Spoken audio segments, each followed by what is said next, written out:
नमाज रूम के मुद्दे पर विपक्ष के द्वारा आज हंगामा मचाया जाता रहा और विधानसभा में आप देख सकते हैं कि सदन की कार्यवाही शुरू होने से पहले बीजेपी के जो नेता हैं, जो विधायक हैं, वो यहाँ पर सीधे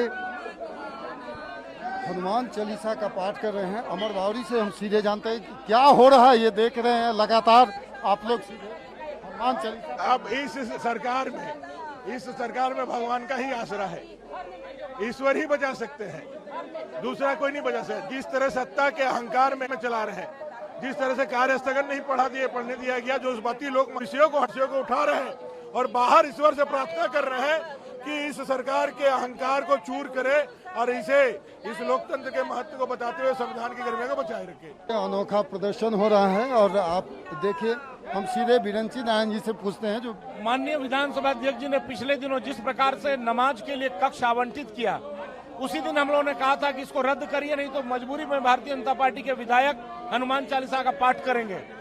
आज चौथा दिन हो गया, 5वां दिन आज, अभी तक वो आवंटन रद्द नहीं हुआ है। हम लोग नमाज अदायगी के विरोध में हनुमान चालीसा का पाठ कर रहे हैं। बिल्कुल, तो ये यहाँ पे आप देख सकते हैं जो बाबूलाल जी भी हैं और तमाम जो बीजेपी के जो विधायक हैं, ये यहाँ पर प्रदर्शन कर रहे हैं और हनुमान चालीसा का पाठ पढ़ रहे हैं। हम सीधे जानते हैं क्या हो रहा है। ये अब देख रहे हैं क्या हो रहा है, ये तो बिल्कुल देख रहे हैं ना। सब हम लोग बैठे हुए हनुमान चालीसा का पाठ कर रहे हैं, क्योंकि विधानसभा में जो संकट आया है वो संकट दूर हो। अब तक ये चलता रहेगा। तो विधानसभा अध्यक्ष को तय करना है कि कब तक ऐसे चलाना चाहते हैं। ये जब तक इस का जो एक धर्म विशेष के लिए विधानसभा के भीतर, एक धर्म विशेष के लिए विधानसभा के भीतर में संविधानिक जगह है विधानसभा, ये कोई धार्मिक अखाड़ा नहीं है। मुस्लिम धर्म के लोगों के लिए, उनके विधायकों के लिए यहाँ पे कमरा आवंटन किया गया नमाज अदा करने के लिए। जब तक ये आदेश वापस नहीं लेगी स्पीकर और हेमंत सरकार, तब तक विरोध जारी रहेगी।